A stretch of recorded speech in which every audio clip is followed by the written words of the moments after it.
इस वीडियो में हम बात करेंगे मस्कुलर डिस्ट्रॉफी के क्या कॉज होते हैं, क्या सिम्टम्स होते हैं और अगर किसी को मस्कुलर डिस्ट्रॉफी है तो उसका हम किस तरह से इलाज कर सकते हैं, उसकी कंडीशन को ठीक कर सकते हैं और उसकी कंडीशन में इम्प्रूवमेंट कर सकते हैं। वो ऐसी कौन सी मेडिसिन्स है जिनको हम यूज़ करेंगे तो मस्कुलर डिस्ट्रॉफी जो है ठीक होगी। ये मसल्स की प्रॉब्लम होती है, मसल्स का वीक होते रहना और टाइम के साथ साथ इस प्रॉब्लम का बढ़ते रहना, यही एक चीज़ होती है जो मस्कुलर डिस्ट्रॉफी में होती है। चाहे वो डीएमडी ड्यूशन मस्कुलर डिस्ट्रॉफी जो बच्चों में होता है उसमें, चाहे थोड़ी टीन एज में जो मस्कुलर डिस्ट्रॉफी होती है जिसको हम बैकर मस्कुलर डिस्ट्रॉफी कहते हैं, या उसके बाद जो आगे चलकर एज में मस्कुलर डिस्ट्रॉफी होती है जिसको हम लिम्ब गर्डल मस्कुलर डिस्ट्रॉफी कहते हैं, या कोई दूसरी भी तरह की मस्कुलर डिस्ट्रॉफी है। तो इस तरह में जितनी भी तरह की मस्कुलर डिस्ट्रॉफी होती हैं सभी में जो प्रॉब्लम होती है वो टाइम के साथ साथ बढ़ती रहती है। जो मसल्स की जो वीकनेस होती है वो बढ़ती है, मसल्स श्रिंक होते चले जाते हैं, कमज़ोर होते चले जाते हैं, मसल्स में बिल्कुल जान नहीं रहती और मसल्स एकदम से लटक जाते हैं, उनमें बेजान जैसे एक मसल्स होती है उस तरह से हो जाते हैं। तो इसमें जो पहली चीज़ होती है वो कॉज क्या है, किस वजह से मस्कुलर डिस्ट्रॉफी होती है। वैसे तो मस्कुलर डिस्ट्रॉफी जो है जेनेटिक प्रॉब्लम होती है, जो जीन में म्यूटेशन की वजह से या डिलीशन की वजह से प्रॉब्लम होती है। प्रोटीन होता है जिसको हम डिस्ट्रोफिन प्रोटीन कहते हैं, उसके लिए जो जीन कोड करता है उस जीन में जो है अगर किसी भी तरह का कोई भी चेंज होगा, चाहे वो डिलीशन होगा चाहे वो जो है म्यूटेशन होगा, जिसकी वजह से जो प्रोटीन हमारी मसल्स की हेल्थ के लिए ज़रूरी होता है वो नहीं बनेगा और मस्कुलर डिस्ट्रॉफी की प्रॉब्लम हो जाएगी। तो इस प्रोटीन का बनना जो है बॉडी के अंदर बहुत ही ज़रूरी होता है जिसको हम डिस्ट्रोफिन प्रोटीन कहते हैं। और अगर जो जीन इस प्रोटीन को बनाती है अगर वो जीन ही नहीं होगी तो ये प्रोटीन नहीं बनेगा, और जब ये प्रोटीन नहीं बनेगा तो मसल्स की ताकत जो है नहीं रहेगी और मसल्स वीक होती चली जाएंगी।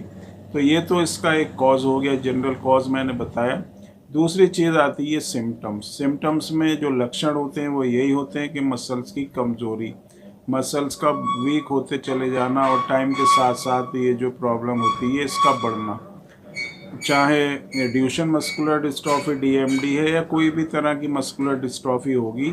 तो मस्कुलर डिस्ट्रॉफी का मतलब ही ये होता है कि मसल्स का वीक होते चले जाना।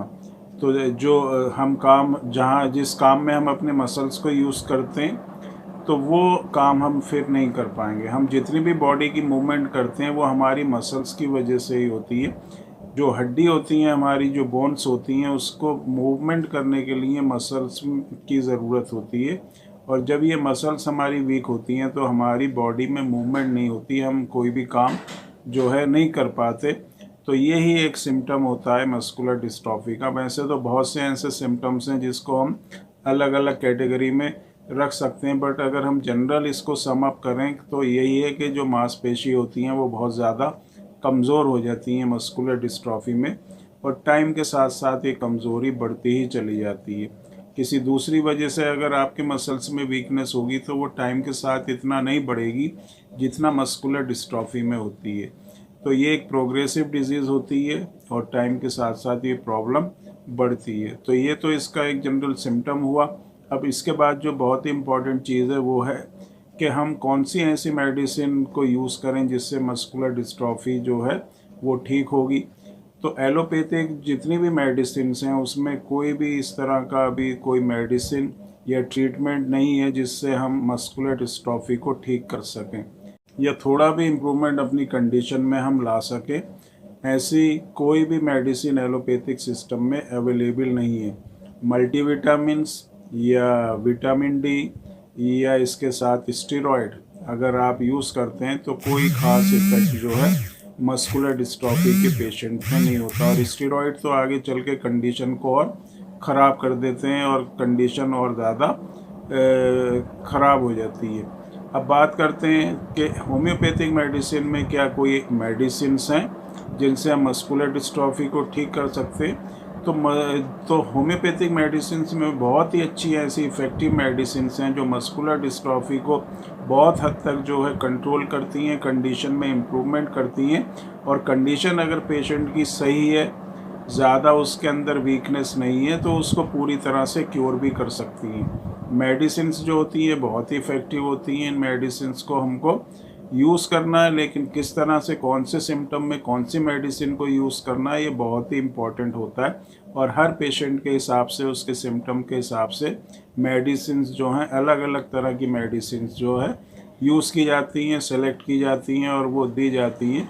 तो अगर हम इसको एक कम्बिनेशन फॉर्म में देखें तो कम्बिनेशन में हम इस तरह की मेडिसिन्स यूज़ करते हैं जो बेस्ट होम्योपैथिक मेडिसिन्स होती हैं, जो मस्कुलर डिस्ट्रॉफी की कंडीशन में इफ़ेक्टिव होती हैं। तो इन मेडिसिन्स को यूज़ करेंगे तो बहुत ही अच्छे रिज़ल्ट जो है आपको मस्कुलर डिस्ट्रॉफी में मिलेंगे। और ये मेडिसिन्स इतनी इफ़ेक्टिव है कि अगर आप 1 महीने भी इन मेडिसिन्स को लेंगे तो आपको अपने अंदर इम्प्रूवमेंट दिखाई देगा। आपको पता चलेगा कि मेरी जो कंडीशन है वो, उसके अंदर जो है सुधार हो रहा है, उसमें कुछ ना कुछ मसल्स में स्ट्रेंथ आ रही है। वैसे तो एक लॉन्ग प्रोसेस होता है मस्कुलर डिस्ट्रॉफी, क्योंकि कॉम्प्लिकेटेड प्रॉब्लम है, तो इसको ठीक करने के लिए टाइम की ज़रूरत होती है। लेकिन धीरे आहिस्ता आहिस्ता जैसे जैसे आप ये मेडिसिन यूज़ करते रहेंगे, कंडीशन में इम्प्रूवमेंट होता चला जाएगा। और अगर इसको आप पूरी तरह से मेडिसिन को यूज़ करेंगे हमारे बताए हुए इंस्ट्रक्शंस के हिसाब से, तो आपको बहुत हद तक, बहुत हद तक जो है अपनी कंडीशन में इम्प्रूवमेंट होगा।